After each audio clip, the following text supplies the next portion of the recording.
Their journey would inspire a modern-day fable. At the heart of the film was a simple question. What were we so afraid of? The boundaries of Australian masculinity were kind of stretched or thrown out the window, or there was a light shone on what it was to be a man.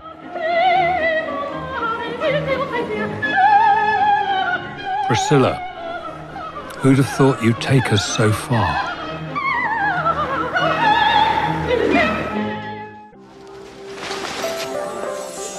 Cindy Pastel would become the inspiration behind Hugo Weaving's character in Priscilla, Mitzi. The actor and his muse arrived in Sydney around the same time. Well, I came out as a sort of West Country English boy at age 16, thinking I was really cool.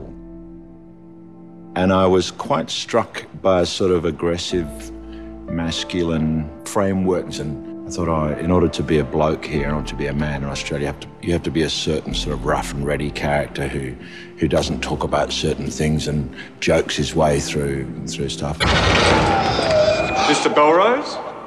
Yes? Congratulations. It's a boy.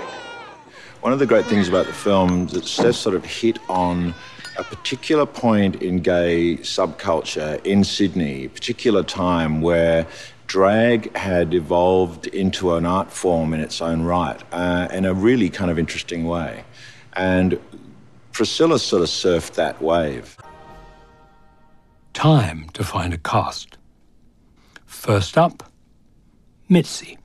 Steph and I were doing Frauds, his first film, and he said, look, my next film is, there's 3 drag queens going out into the desert.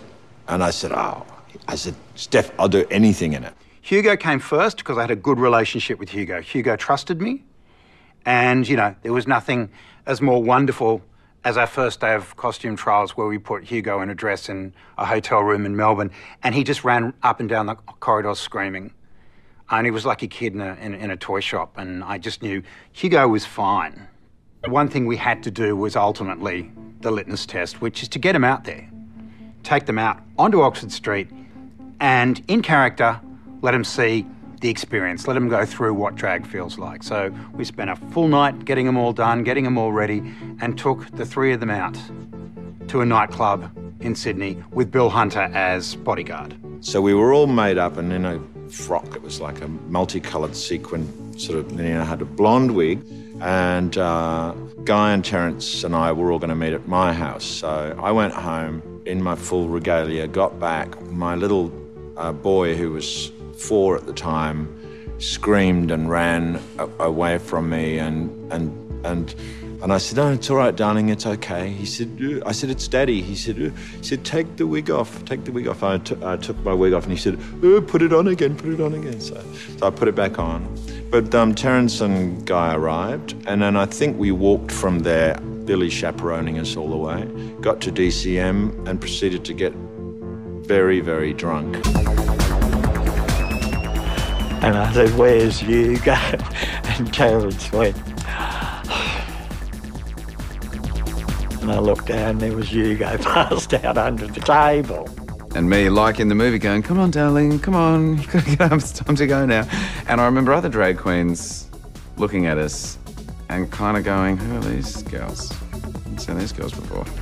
My mascara was running when they took me down the steps at the end, and my heel was broken and my wig was askew, and I was a very sick boy and ended up vomiting out of Steph's car on the way home. So it was a fabulous night. A magic moment of, social healing.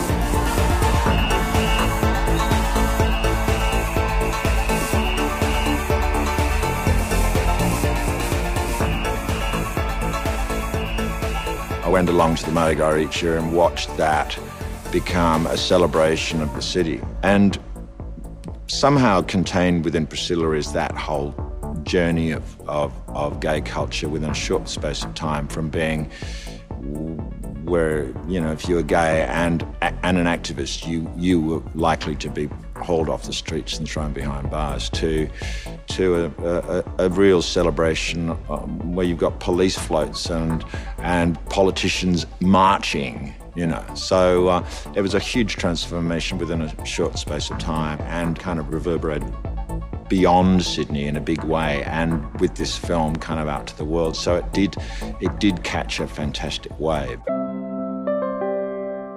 The heart of the film caught with that Cannes crowd.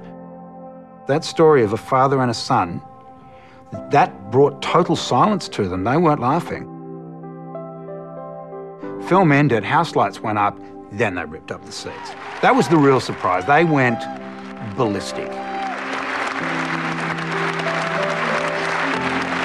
And they just kept clapping and roaring and clapping and roaring and roaring. And I said, when does this end? I mean, it was stunned, and I did. I got very emotional, and then Stamp said, let's go, let's quit whilst we're ahead. And we'd only had 10 minutes of standing ovation when we could have gone on to 20, and apparently that's the gauge of Cannes. But, you know, you never see your life changing. In a moment, your life changed.